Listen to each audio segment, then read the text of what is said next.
आज इतकी मोठी गंमत झाली ना, म्हणजे आज तर हेच झालं असतं. मला वाटलं आता आज काही खरं नाही. आता मी सांगते ते तुम्हाला पुढे काय झालं तर. Welcome back to my channel आणि माझ्या नवीन अशा एका व्हिडिओमध्ये तुमचे मनापासून स्वागत करते. तर मी प्रणाली आणि आजचा व्हिडिओ स्पेशल होणार आहे मकर संक्रांती विशेष. तर आज आहे मकर संक्रांती आणि तुम्हा सर्वांना माझ्याकडून मकर संक्रांतीच्या खूप खूप शुभेच्छा. तिळगुळ खा आणि गोड गोड बोला. तर अशा पद्धतीने मी एकदम साध्या पद्धतीने संक्रांतीची सुगड पूजन करून घेतले होते. तर सर्वात आधी खण मी पाण्यामध्ये धुवून घेतले. त्यानंतर त्याला 5 हळदीची बोटे, त्यानंतर कुंकवाची बोटे लावून घेतले आणि मी त्याआधीच ववसा तयार करून घेतला होता. तर सगळा ववसा मी त्या खणांमध्ये टाकला आणि तिळगुळ टाकले, हळदी कुंकू अर्पण केलं आणि त्यानंतर दिवा लावून छान नमस्कार करून मी सुगडं पूजन करून घेतले. तर अशा पद्धतीने तुम्ही बघू शकता, एकदम साध्या सिंपल पद्धतीने मी ही पूजा केली होती. त्यानंतर आम्ही निघालो विठ्ठल रुक्मिणी मंदिरामध्ये. तर जाता जाताच बापरे बाप एवढी गर्दी. मला आता काही खरं नाही आपलं की इतक्या वेळ अश्वथ अगस्त्याला घेऊन कसं काय थांबायचं. तो मोठा टास्क झाला होता माझ्यासाठी. मग त्यानंतर मी म्हटलं चला ना घरी जाऊ आणि नंतर परत येऊ. पण मग आमच्या गल्लीतले समोरच्या ते तिकडं समोर त्यांचा नंबर आला होता. तर त्यांनी मला कसं तरी लाईनीमध्ये घेतलं आणि मग माझं विठ्ठल रुक्मिणीला खण वाण देऊन झाले आणि लवकर माझी पूजा झाली. आणि त्यानंतर 5 बायकांना हळदी कुंकू देऊन वाण देऊन तर मी घराकडे आले. मग घरी आल्याच्या नंतर माझ्या पोळ्या बाकी होत्या, कढई तळायची बाकी होती. मग मी पुरणाच्या पोळ्या करून घेतल्या. त्यानंतर मग मी लगेच भजी आणि कुरडई पापड तळून घेणार होते. तर असा सण असला ना तर माझा म्हणजे असं 1 मिनटंसुद्धा मला असं बसायला वेळ मिळत नाही. सकाळी उठलं तरीसुद्धा मी पुरण आदल्या दिवशी शिजवून ठेवलं होतं. कारण मुलं मला म्हणजे एकदम येणे असं करू नाही देत स्वयंपाक.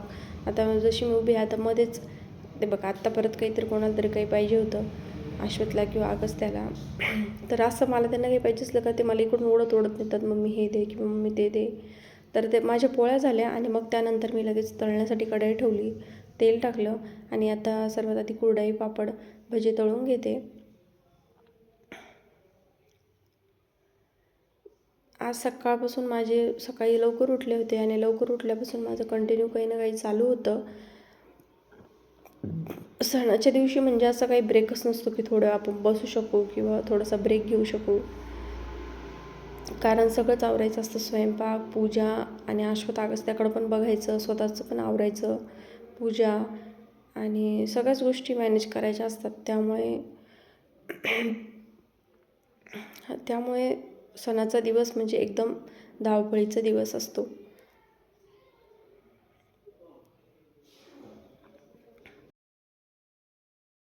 जसे मी तुम्हाला सुरुवातीला सांगितलं की आज काय झालं म्हणून, तर असं झालं की म्हणजे गोड गोड बोलायच्या दिवशी मला आज कडू कडू बोलायला लागलं असतं त्यांच्याशी.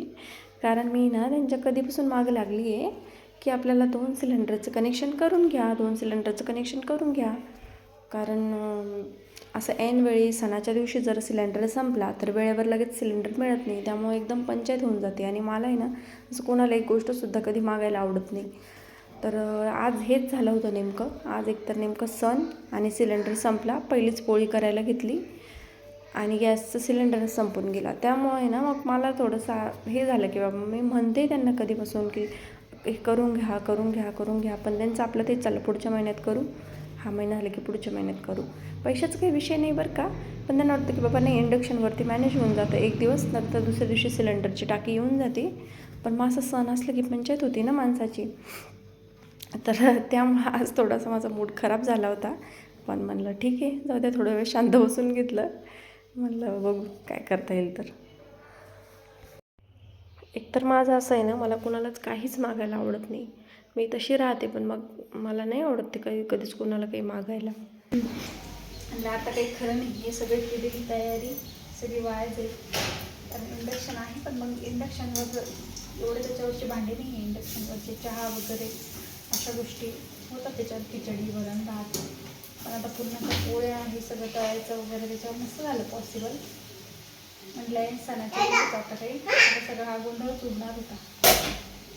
मग 1-1.5 तास थांबून घेतलं. पहिले पूजा करून घेतली, माझं आवडून घेतलं, स्वयंपाक तसंच राहू दिला ना.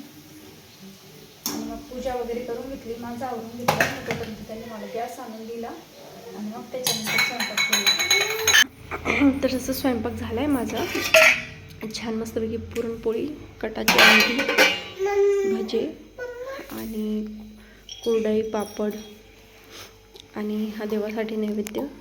तर असा एकदम साधा सिंपल स्वयंपाक केला होता मी पुरणाचा. तर या पद्धतीने एकदम साधा आणि सिंपल असा मेकअप केला होता. 2 काचेच्या बांगड्या आणि हे रेग्युलर माझं मंगळसूत्र, टिकली आणि कानातले.